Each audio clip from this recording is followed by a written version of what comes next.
வா வா செம ஃபைட்டு ஒயிட்டு செல்லம். உன் செல்லம் என்ன எப்போ பாரு ரெக்ஸ்லின்னு. மியா செல்லம், நீங்கள் அமைதியாக இருந்து இவங்களை வேடிக்கை பார்க்குறீங்க, அவ்வளோதானே. உன் குட்டியை தூக்கிட்டு வாங்கடா. இன்னும் ஒரு நாள் குட்டியை தூக்கிட்டு வந்துடணும், ஓகேவா? நான் அவளோட பேசினா நீ பதில் சொல்கிற.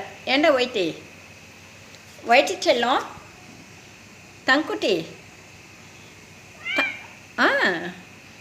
நீங்கள் மட்டும் ஆன்றீங்க. ஏண்டா செல்லம், வீட்டை சுற்றி ஓடுறது தான் உன் குழந்தைங்களுக்கு. ஏண்டா?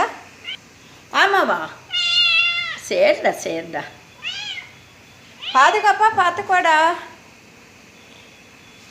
அழகு செல்லம், என் தங்கமே.